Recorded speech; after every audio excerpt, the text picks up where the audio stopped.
बोलो श्री प्राणनाथ प्यारे की जय। नरवीर बुंदेला महाराजा श्री छत्रसाल की जय। हे प्यारे धर्म प्रेमी सज्जनों, हम लोग जहाँ रहते हैं यह भारत भूमि है, भारत देश है। इस भारत में पन्ना जिला में हीरा आज भी निकलता है। कहा जाता है हमारे शास्त्र पुराणों में और ऋषि मुनियों की वाणी में कि पन्ना की धरती आज भी हीरा उगलती है। तो वहाँ पर हीरा कैसे निकलता है, उसका क्या महिमा है, क्या रहस्य है। सर्वप्रथम हम वहाँ के राजा बुंदेलखंड के महाराजा श्री छत्रसाल जी के जो सदगुरु थे, जिसको शास्त्र पुराणों में विजयाभिनंदन निष्कलंक कल्कि अवतार कहा गया है। जब 1740 में जब 5 पद्मावतीपुर धाम पन्ना में पहुँचते हैं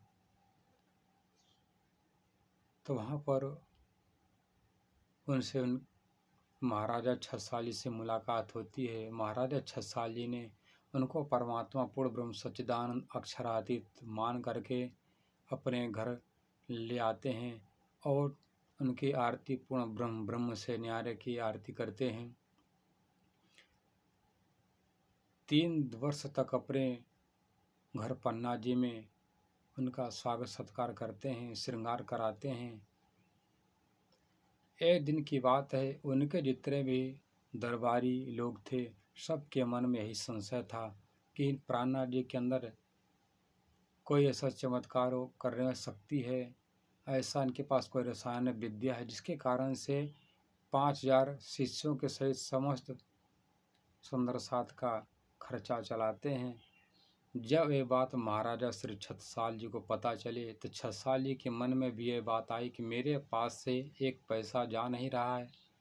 3 वर्ष होने को आया और मेरे घर परिवार के सब लोग भी जाकर के नहीं के ही समुदाय में ही भोजन प्रसाद पा रहे हैं, कपड़ा पहन रहे हैं, फिर भी एक इतनी बड़ी जिम्मेदारी 5000 शिष्यों के साथ सेवा कौन कर रहा है। तब प्राणनाथ जी से जाकर कहते हैं कि हे सदगुरु, आप कृपा कर बतलाइए कि आपके पास कोई ऐसी रसायन विद्या है, कोई पारसमणि है जिसके द्वारा आप लोहे को स्पर्श करके सोना बनाते हैं, उसके द्वारा 5000 सुंदर साथ की सेवा करते हैं। तब विजयाभिनंदन निष्कलंक कल्कि अवतार महामत श्री प्राणनाथ जी ने अपने प्रिय शिष्य बुंदेलखंड नरेश महाराजा छत्रसाल जी को कहते हैं कि हे छत्रसाल, मेरे पास 2 मणि हैं, एक का नाम है राजाराम, एक का नाम झांझनवाज। मेड़ता राजस्थान के रहने वाले 2 भंडारी परिवार के थे जो पिछले कई वर्षों से प्राणनाथ जी मतलब मेरी सेवा करने के लिए उन्हें अपना सहयोग प्रदान किया है।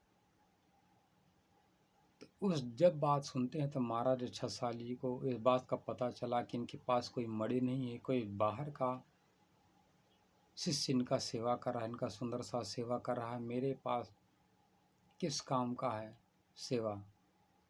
तब उनके मन में दुख होता है कि यदि मेरे पास भी धन दौलत होता, पर्याप्त धन होता, तो मैं अपने सदगुरु, अपने पूर्ण ब्रह्म परमात्मा जो समस्त आत्मा पूरे चराचर के मालिक हैं, उनकी सेवा मैं कर सकता। तो अपने जब असमर्थता जब जताते हैं तब प्राणनाथ जी ने उनको कहा कि हे छत्रसाल, तो अपने घोड़े बड़े भाई को लेकर के मेरे पास सुबह में मिलना। सुबह में जब प्राणनाथ जी से जब मिलन करते हैं छत्रसाल जी कहते हैं बेटा छत्रसाल, तो अपना घोड़े को ले जाकर के दौड़ाओ जहाँ तक दौड़ा सको तुम। तो जब दौड़ा करके ले आते हैं तब प्राणनाथ जी ने उस घोड़े के सर पर हाथ रखते हुए कहा, श्रीराज श्यामा जी सदा सहाय, छत्ता तेरे राज में धक धक धरती होए, जित जित घोड़ा पग धरे तित तित हीरा होए। हे छत्रसाल, जहाँ तक तुम्हारा ये घोड़ा दौड़ करके आएगा, जहाँ जहाँ घोड़ा का पग पड़ेगा, वहाँ उसके अंतर्गत जितनी भी धरती है उस धरती से हीरा निकलेगा, मैं ऐसा वरदान देता हूँ। उस कारण से पन्ना को हीरा की नगरी, डायमंड नगरी भी कहा जाता है। जब घोड़ा लौट करके आया तब छत्रसाल जी ने पूछा, आपने मुझे घोड़ा को के साथ क्यों दौड़ने के लिए कहा? तब कहते हैं, छत्रसाल, आपकी धरती में जहाँ तक आपका घोड़ा ने दौड़ लगाई है, वह घोड़ा सहित जो धरती दौड़ी है, जहाँ तक दौड़ाया आपने, वहाँ तक के धरती में हीरा निकलेगा। यह ऐसा वरदान मैं देता हूँ। उस दिन से प्राणनाथ जी की सेवा, समस्त सुंदर साथ जो 5000 थे, उन सब की सेवा महाराजा छत्रसाल जी ने अपने सर पर ले लिया। बोलो श्री कृष्ण कन्हैया लाल की जय, श्री महाराजा छत्रसाल की जय, बोलो श्री प्राणनाथ प्यारे की।